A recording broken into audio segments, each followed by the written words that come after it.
రసాయనిక అత్యవసర పరిస్థితులు మాడ్యూల్కి స్వాగతం. ఈ మాడ్యూల్ పూర్తయ్యే సమయానికి మీరు రసాయనిక ప్రమాదాలను గుర్తించగలరు, రసాయనిక ప్రమాదాలకు గల కారణాలను వివరించగలరు, కెమికల్ ఎక్స్పోజర్ యొక్క లక్షణాలను మరియు సంకేతాలను గుర్తించగలరు, ప్రమాదకర రసాయనాల పట్ల ముందు జాగ్రత్త చర్యలను గుర్తించగలరు మరియు కెమికల్ ఎమర్జెన్సీ సమయంలో వాలంటీర్ల పాత్రను గుర్తించగలరు. ఇప్పుడు మనం రసాయనిక అత్యవసర పరిస్థితుల గురించి మరింత తెలుసుకుందాం. గత కొన్ని దశాబ్దాలుగా భారీ పరిశ్రమల విపత్తుల ప్రభావాలు మరియు ప్రమాదాలు పెరుగుతున్నాయి. ఇది అధికారిక గణాంకాలు, మీడియా నివేదికలు మరియు సమస్యలు పరిష్కరించే సంస్థలు ద్వారా మనకి తెలుస్తుంది. పారిశ్రామిక ప్రమాద నివారణ సంస్థల పెరుగుదల మరియు పారిశ్రామిక ప్రమాద అంచనా ద్వారా మనకి ఈ ప్రమాదాలపైన అవగాహన వస్తుంది. పారిశ్రామిక ప్రమాదాలు అనేవి వస్తువులు, సేవలు భారీగా ఉత్పత్తి చేయడం ద్వారా ప్రజల ఆరోగ్యానికి మరియు జీవన ప్రమాణాలకు ముప్పు కలిగించగలవు. ఈ ప్రమాదాలు మనుషుల సామర్థ్యాలను మించినప్పుడు లేదా పర్యావరణ వ్యవస్థ సామర్థ్యాలకు భంగం కలిగినప్పుడు పారిశ్రామిక విపత్తులకు దారితీస్తాయి. పారిశ్రామిక ప్రమాదాలు ఎటువంటి దశలోనైనా సంభవించవచ్చు. ముఖ్యంగా వనరుల తవ్వకం, ప్రాసెసింగ్, తయారీ, రవాణా, నిల్వ, వినియోగం మరియు వ్యర్థాల ఉత్పత్తి. సాధారణంగా ఈ ప్రమాద సంఘటనలలో హానికర పదార్థాలు విడుదల అవుతాయి. ముఖ్యంగా రసాయనాలు, రేడియో ధార్మికత మరియు జన్యు పదార్థాలు వంటి హానికర పదార్థాలు విడుదల అవుతాయి. మనం రసాయన విపత్తుల పరిస్థితుల గురించి తెలుసుకున్నాం. ఇప్పుడు రసాయన విపత్తుల పరిస్థితుల గల కారణాలను తెలుసుకుందాం. రసాయనిక విపత్తులు వివిధ రకాలుగా సంభవించవచ్చు. అవి ప్రాసెస్ మరియు భద్రతా వ్యవస్థ వైఫల్యాలు, మానవ తప్పిదాలు, సాంకేతిక సమస్యలు, నిర్వహణ తప్పిదాలు, సహజ విపత్తుల ప్రభావాలు, రవాణా సమయంలో జరిగే ప్రమాదాలు, హానికర వ్యర్థాలను ప్రాసెస్ చేయడం లేదా వదిలివేయడం, ఉగ్రదాడులు లేదా అశాంతి కారణంగా. రసాయన విపత్తులకి గల కారణమైన రసాయనాలను గుర్తించడానికి ప్రత్యేకమైన పరికరాలు అందుబాటులో ఉన్నాయి. ఏదైనా పదార్థం హానికరము అనే విషయాన్ని తెలుసుకోవాలంటే ఆ ఉత్పత్తి కంటైనర్ లేబుల్ మరియు సరఫరాదారు అందించిన సేఫ్టీ డేటా షీట్ను తనిఖీ చేయాలి. మీకు పారిశ్రామిక ప్లాంటులో పొగమంచు లేదా పెద్ద మంటలు కనిపించినప్పుడు, మీలో ముక్కు కారడం, కన్నీళ్లు లేదా పొగ వలన అసౌకర్యం కలిగితే అది పరిశ్రమ నుంచి రసాయనాలు విడుదల అవడం అని అనుమానించవచ్చు. ఇది అత్యవసర పరిస్థితిగా భావించవచ్చు. ఇప్పుడు కెమికల్ ఎక్స్పోజర్ యొక్క లక్షణాలు మరియు సంకేతాల గురించి తెలుసుకుందాం. కెమికల్ ఎక్స్పోజర్ యొక్క లక్షణాలు బాహ్యంగా కనిపిస్తాయి మరియు అవి మీరు గుర్తించగలిగేవి. కొన్నిసార్లు ఈ ఎక్స్పోజర్ యొక్క లక్షణాలు దద్దుర్లు, ఉబ్బటం మరియు తుమ్ములు వంటివి ఉంటాయి. దద్దుర్లు అనేవి చర్మంపై కనిపించే ఎర్రటి గడ్డలు లేదా మచ్చలు. ఇది చర్మం యొక్క ఉపరితలంపై ఒక రకమైన వాపు మరియు మీ శరీరానికి ఎలర్జీ ఉన్న కారణంగా వస్తాయి. ఉబ్బటం అనేది కళ్ళ క్రింద ద్రవం నిలుపుకోవడం వలన కళ్ళవాపు వస్తుంది. కళ్ళు ఉబ్బటానికి గల కారణాలలో ఒకటి ఎలర్జీస్. తుమ్ములు అనేవి ముక్కు యొక్క లోపలి భాగంలో శ్లేష్మ పొరలో చికాకు మరియు వాపు కారణంగా తుమ్ములు సంభవిస్తాయి. ఈ లక్షణాలు తాత్కాలికమైనవే. ఎక్స్పోజర్ యొక్క మూలం తొలగిపోగానే మాయమవుతాయి. అయితే కొన్ని సందర్భాలలో శాశ్వత నష్టం కలిగించవచ్చు. లక్షణాలు అంతర్గతంగా ఉంటాయి మరియు అవి బయటకు కనిపించవు. కెమికల్ ఎక్స్పోజర్ అయిన వ్యక్తి మాత్రమే వాటిని అనుభవిస్తారు. అవి ఏంటంటే నొప్పి, తల తిరగడం, నరాల తిమ్మిరి మొదలైనవి. కొన్నిసార్లు సంకేతం ఒక లక్షణంగా మారవచ్చు. ఉదాహరణకు వాంతులు అనేవి వికారం యొక్క లక్షణం. రసాయనాలు వాటి స్వభావం, ప్రతిచర్య మరియు ఎక్స్పోజ్ మార్గం ఆధారంగా వాటికి బహిర్గతమయ్యే వివిధ సంకేతాలు లేదా లక్షణాలు ఉన్నాయి. అధిక భాగం కెమికల్ ఎక్స్పోజర్ లక్షణాలు మరియు సంకేతాలు ఒకే విధంగా ఉంటాయి. ఇవి నిర్దిష్ట సమ్మేళనాన్ని సూచిస్తాయి. ఉదాహరణకు ఓస్మియం టెట్రాక్సైడ్ వాయువులు కంటిలోకి కార్నియాను దెబ్బతీస్తాయి. దీనివలన కళ్ళు మసకగా కనిపిస్తాయి మరియు నలుపు రంగులోకి మారవచ్చు. మీరు పనిచేసే రసాయనాలు మరియు ప్రయోగశాలలో ఉండే రసాయనాల యొక్క ఎక్స్పోజర్, వాటి యొక్క లక్షణాలు మరియు ప్రమాదాలను గుర్తించడం చాలా ముఖ్యం. మరింత తెలుసుకోవడం కోసం ప్రతి ట్యాబ్ పైన క్లిక్ చేయండి.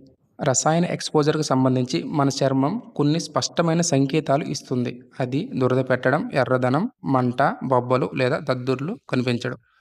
ఇలాంటి లక్షణాలు ఉంటే మీరు కొన్ని రసాయనాలను గ్రహిస్తున్నారనే సంకేతాలు.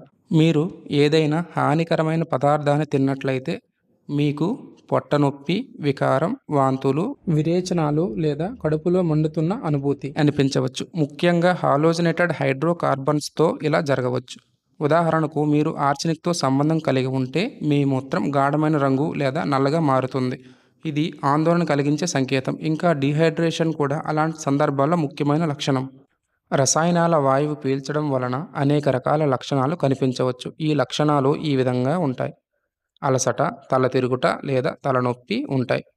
మీరు గందరగోళం లేదా బద్ధకం, ముక్కు నుంచి నీరు కారడం, దగ్గు లేదా గొంతు పొడిబారడం కూడా గమనించవచ్చు. చూపు మసకబారడం, శ్వాస తీసుకోవడం కష్టమవడం, గుండె వేగంగా కొట్టుకోవడం వంటివి ముఖ్యమైన సంకేతాలు. ఈ సంకేతాలను గుర్తించడం చాలా ముఖ్యం, ఎందుకంటే అవి ప్రమాదకరమైన సంకేతాలు. మీ కళ్ళ ద్వారా కూడా కొన్ని ముఖ్యమైన సంకేతాలు తెలుసుకోవచ్చు. కళ్ళలో ఎర్రదనం లేదా కాలిన భావన మరియు ఎక్కువ కన్నీరు కారడం. కొన్నిసార్లు మీ కన్నీటి నాళాల ద్వారా మ్యూకస్ బయటికి రావచ్చు మరియు చూపు మందగించడం లేదా పూర్తిగా నల్లగా మారవచ్చు. ఇప్పుడు హానికర రసాయనాల నుంచి రక్షణ గురించి నేర్చుకుందాం. వ్యక్తిగత రక్షణ సామాగ్రి లేదా పీపీఈ అనేది ప్రమాదకర రసాయనాల ఎక్స్పోజర్ నుంచి చివరి రక్షణ వలయంగా ఉపయోగపడుతుంది. ఆరోగ్యంపై ప్రభావం చూపే ప్రమాదాల కోసం ఎక్స్పోజర్ ప్రమాదం తక్కువ ఉన్నా కూడా మిమ్మల్ని మీరు రక్షించుకోవడానికి ఇది ఒక ముఖ్యమైన మార్గం. అనేక రసాయన ప్రమాదాలు యాదృచ్ఛికంగా మరియు ఊహించని విధంగా జరుగుతాయి. పీపీఈ అనేక మందిని శాశ్వత నష్టం నుండి లేదా చూపు కోల్పోవడం నుండి రక్షించింది. పీపీఈ కలుషితమైనప్పుడు అనేక రసాయనాలు ప్రవేశించే ప్రమాదం ఉన్నందున వెంటనే దానిని తొలగించడం చాలా ముఖ్యం. ప్రమాదకర రసాయనాల నుండి రక్షణను బాగా అర్థం చేసుకున్నారు. ఇప్పుడు కెమికల్ ఎక్స్పోజర్ సంబంధించినప్పుడు ఇవ్వాల్సిన ప్రథమ చికిత్స గురించి నేర్చుకుందాం. మీరు ఏదైనా రసాయనానికి గురైతే ఈ చర్యలని అనుసరించండి. మూలాన్ని ఆపండి. ఊపిరితిత్తులను శుభ్రం చేసుకోండి. కళ్ళను నీటిలో కడుక్కోండి. చర్మాన్ని శుభ్రం చేయండి. దాని గురించి మరింత తెలుసుకోవడం కోసం ఈచ్ స్టెప్ బటన్పై క్లిక్ చేయండి. రసాయన లీకేజీ, గాలిలోని కణాలు లేదా పొగల నుండి బాధితుడిని దూరంగా తీసుకెళ్ళండి. రసాయనంతో సంప్రదించిన బట్టలు లేదా ఆభరణాలు తొలగించండి. రసాయన మూలం శరీరంలో ఉన్నంతకాలం రసాయన వేడి నుంచి కాలిన గాయాలు తీవ్రమవుతూనే ఉంటాయి. బాధితుడిని స్వచ్ఛమైన గాలి వద్దకు తరలించండి. దీని అర్థం మరొక గదికి వెళ్ళడం లేదా ప్రభావిత ప్రాంతాన్ని విడిచిపెట్టడం. పల్స్ మరియు శ్వాస లేకపోతే ఛాతీని నొక్కడం ప్రారంభించండి. ప్రభావిత కంటిని కనీసం 15 నిమిషాల పాటు నీటితో కడగాలి. నీరు చల్లగా ఉండేలా చూసుకోవాలి. ప్రమాదవశాత్తు ఎటువంటి రసాయనాలు ఆరోగ్యమైనటువంటి కంటికి చేరకుండా జాగ్రత్తలు తీసుకోండి. గాయపడిన కన్ను క్రిందకు ఉండేలా తలను పట్టుకోండి. నీరు ముక్కు వైపు నుండి క్రిందకి వెళ్ళేలా చేయండి. నీటిని ఉపయోగించకుండా శరీరం పైన ఉండే సున్నం వంటి నీటితో ప్రతిచర్య చూపించే రసాయనాలను బ్రష్ చేసి తొలగించండి. దుమ్ము, రేణువులు కళ్ళలోకి రాకుండా జాగ్రత్త పడాలి. మీ ఖాళీ చేతులతో రసాయనాలను రుద్దవద్దు.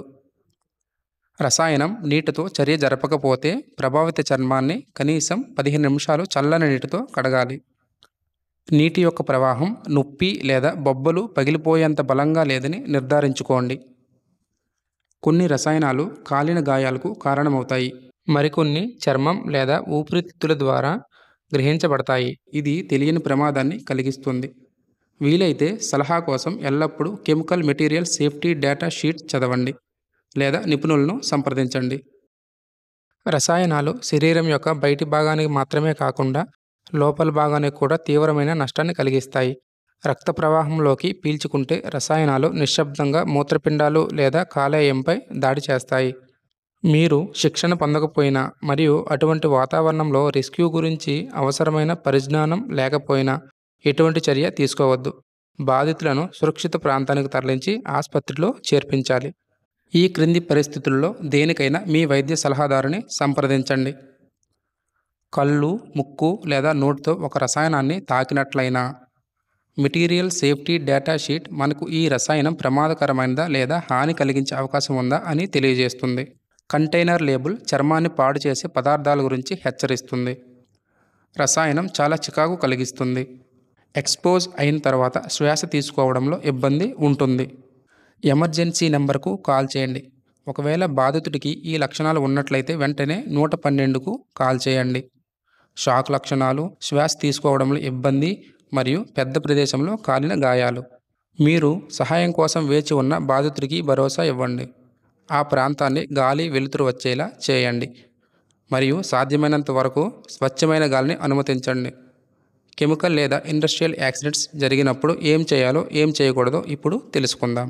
రసాయన లేదా పారిశ్రామిక ప్రమాదాల సమయంలో ఈ మార్గదర్శకాలను పాటించండి. సురక్షితమైన ప్రదేశం లేదా షెల్టర్కు చేరుకున్న తర్వాత కొత్త బట్టలు ధరించండి మరియు చేతులను శుభ్రంగా కడుక్కోండి.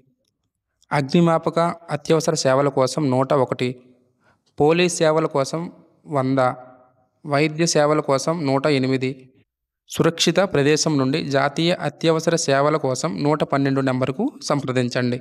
జిల్లా యంత్రాంగం, అగ్నిమాపక, ఆరోగ్యం, పోలీసులు మరియు ఇతర సంబంధిత అధికారుల సలహా కోసం ప్లాంట్ లేదా ఫ్యాక్టరీ యొక్క పబ్లిక్ అడ్రస్ సిస్టమ్ మరియు స్థానిక రేడియో లేదా టీవీ ఛానళ్లను వినండి. ప్రభుత్వ అధికారులకు నిజమైన మరియు ఖచ్చితమైన సమాచారాన్ని అందించండి. సంఘటన గురించి పాఠశాలలు, షాపింగ్ సెంటర్లు, థియేటర్లు వంటి బహిరంగ ప్రదేశాల్లో ఉన్నవారికి తెలియజేయండి. ఉపసంహరణ సమయంలో తడి చేతి రుమాలు లేదా గుడ్డ లేదా చీర ముక్కను ముఖంపై ఉంచండి. వ్యాధిగ్రస్తులు, వృద్ధులు, బలహీనులు, వికలాంగులు మరియు ఇతర వ్యక్తులు ఇంటి లోపల ఉంచండి మరియు తలుపులు మరియు కిటికీలను గట్టిగా మూసివేయండి. భయాందోళన చెందవద్దు. ప్రశాంతంగా మరియు వేగంగా గాలి దిశకు అనుగుణంగా స్థలాన్ని ఖాళీ చేయండి. వదంతులను పట్టించుకోవద్దు. వదంతులను వ్యాప్తి చేయవద్దు. అధికారులు ఆదేశిస్తే ఖాళీ చేయడానికి సిద్ధంగా ఉండండి.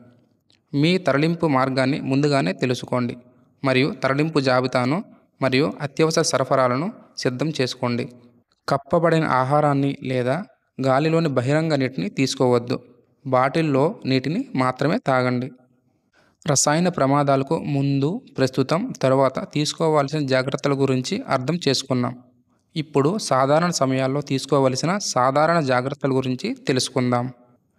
గుర్తించబడిన ప్రమాదకర ప్రాంతంలో ధూమపానం చేయవద్దు. మంట లేదా నిప్పును వెలిగించవద్దు. పరిశ్రమ ప్రాంతంలో సమీపంలో నివసిస్తున్న జనసమూహాలకు అవగాహన కల్పించాలి. పారిశ్రామిక ప్రదేశాల స్వభావం మరియు సంబంధిత ప్రమాదాల గురించి వారు మరింత అప్రమత్తంగా ఉండాలి. మీరు పరిశ్రమలు ఉన్న ప్రాంతంలో నివసిస్తుంటే వారు ఉపయోగిస్తున్న లేదా నిల్వ చేస్తున్న రసాయనాల గురించి తెలుసుకోండి మరియు లీక్ అయినప్పుడు ప్రతీకార చర్యల గురించి కూడా జాగ్రత్తగా ఉండండి. వీలైతే సంబంధిత పదార్థాల భౌతిక మరియు రసాయన లక్షణాలను తెలుసుకోండి. మీకు అవసరమైన సమాచారం ఉన్నప్పుడు మాత్రమే క్లియరెన్స్ ప్రారంభించండి. సరైన సమాచారం లేకుండా ఖాళీ చేయడం ప్రమాదాన్ని తగ్గించకపోగా మరింత పెంచవచ్చు. అత్యవసర సమయంలో సమీపంలోని పరిశ్రమ, అగ్నిమాపక కేంద్రం, police station, control room, health services, district control room contact నంబర్ను ఉంచుకోవాలి. ప్రమాదకరమైన రసాయనాలను ఉత్పత్తి చేసే లేదా ప్రాసెస్ చేసే పరిశ్రమల సమీపంలో నివాసాన్ని నివారించాలి. ప్రభుత్వం లేదా స్వచ్ఛంద సంస్థలు లేదా పారిశ్రామిక యూనిట్లు నిర్వహించే అన్ని సామర్థ్య అభివృద్ధి కార్యక్రమాల్లో పాల్గొనండి. సమాజం కోసం విపత్తు నిర్వహణ ప్రణాళిక తయారు చేయడంలో మరియు సురక్షిత ఆశ్రయాల ప్రదేశాలను గుర్తించడంలో సహాయపడండి. కుటుంబ విపత్తు నిర్వహణ ప్రణాళికను రూపొందించండి మరియు దానిని కుటుంబ సభ్యులందరికీ వివరించండి. వివిధ విషపూరిత లేదా ప్రమాదకరమైన రసాయనాల యొక్క ప్రాథమిక లక్షణాలు మరియు వాటి చికిత్సకు అవసరమైన ప్రథమ చికిత్స గురించి కుటుంబం లేదా పొరుగువారికి అవగాహన కల్పించండి. అత్యవసర పరిస్థితులను ఎదుర్కోవడానికి తగిన సంఖ్యలో వ్యక్తిగత రక్షణ పరికరాలను అందించాల్సిన అవసరం ఉంది. మందులు, డాక్యుమెంట్లు, విలువైన వస్తువులతో సహా ఇంట్లోని వస్తువులు, నిత్యావసరాల ఎమర్జెన్సీ కిట్ను సిద్ధం చేసుకోవాలి. రసాయనిక అత్యవసర పరిస్థితుల్లో వాలంటీర్ల పాత్ర గురించి తెలుసుకుందాం. రసాయనిక అత్యవసర పరిస్థితుల్లో వాలంటీర్లు అనేక విధాలుగా సహాయపడతారు. వాలంటీర్లు ప్రజలకు హెచ్చరికను తెలియజేయడంలో సహాయపడగలరు. ప్రజలను సురక్షిత ప్రాంతాలకు తరలించేందుకు సహాయం చేయగలరు. బాధితుల భద్రత కోసం వాలంటీర్లు అధికారులకు సహకరించి సరైన చర్యలు తీసుకునేలా చేస్తారు. విషపూరిత పదార్థాల మూలాలను గుర్తించి వాటిని నియంత్రించడానికి వాలంటీర్లు అధికారులకు సహకరిస్తారు. వాలంటీర్లు చాలా అప్రమత్తంగా ఉండాలి మరియు ఏదైనా అనుమానాస్పదమైన చట్ట వ్యతిరేక చర్యలు లేదా విషయాలను గుర్తించి అధికారులకు తెలియజేయడం వాలంటీర్ల బాధ్యత. వాలంటీర్లు ప్రజలను కలుషితమైన ప్రాంతం నుంచి తరలించడంలో మరియు ప్రాథమిక చికిత్స అందించడంలో సహాయం చేస్తారు. కలుషితమైన ఆహారం, భూమి లేదా నీరు, గాలి ద్వారా వ్యాప్తి చెందే ప్రమాదాల గురించి ఆ ప్రాంత జనానికి అవగాహన కల్పించడంలో వాలంటీర్లు సహకరించగలరు. దీనితో మేము ఈ మాడ్యూల్ ముగింపుకు వచ్చాం. చర్చించిన కీలక అంశాలను గుర్తు చేసుకుందాం. పారిశ్రామిక విపత్తులు, వాటి పర్యవసానాలపై అవగాహన పెరగడంతో పాటు పారిశ్రామిక ప్రమాదాలపైన ఎక్కువ శ్రద్ధ కనబరిచారు. ప్రక్రియ వైఫల్యాలు, మానవ తప్పిదాలు, సాంకేతిక లోపాలు, నిర్వహణ లోపాలు, ప్రకృతి వైపరీత్యాలు రవాణా సమయంలో ప్రమాదాలు, ప్రమాదకర వ్యర్థాల ప్రాసెసింగ్ మరియు ఉగ్రదాడులతో సహా వివిధ రకాల కారకాల నుండి రసాయన విపత్తుల గురించి చర్చించాం. రసాయన అత్యవసర పరిస్థితిని గుర్తించడానికి పొగ, మంట, అసౌకర్యం, ముక్కు కరటం మరియు కన్నీళ్లు వంటి సంకేతాలను గమనించాలి. రసాయనాలకు గురి కావడం వల్ల జరిగే సంకేతాలు బయట నుండి కనిపించేవి మరియు నిర్ధారణ చేయగలిగేవి. అయితే లక్షణాలు అంతర్గతమైనవి మరియు వ్యక్తి అనుభవాలపై ఆధారపడి ఉంటాయి. రసాయనాల స్వభావం మరియు మార్గాన్ని బట్టి అవి మారుతూ ఉంటాయి. ప్రమాదకరమైన రసాయనాల నుండి రక్షించుకోవడానికి వ్యక్తిగత సంరక్షణ పరికరాలు లేదా పీపీఈ ఉపయోగించండి మరియు ఎక్స్పోజ్ అయిన రకాన్ని బట్టి నిర్దిష్టమైన ప్రథమ చికిత్స విధానాలను అనుసరించండి. రసాయన అత్యవసర పరిస్థితులకు ముందు జాగ్రత్తగా నిత్యావసర వస్తువులతో కూడిన ఎమర్జెన్సీ కిట్ను సిద్ధం చేసుకోవాలి. ఇప్పుడు ఈ అంశంపై మీ అవగాహనను పరీక్షించుకునే సమయం వచ్చినది. ఇది మూల్యాంకన ప్రక్రియ. అన్ని ప్రశ్నలకు సమాన వెయిటేజీ ఉంటుంది. పరీక్షల్లో ఉత్తీర్ణత సాధించాలంటే కనీసం 60% మార్కులు సాధించాలి. ప్రశ్నలను జాగ్రత్తగా చదవండి మరియు తగిన ఆప్షన్ ఎంచుకోండి.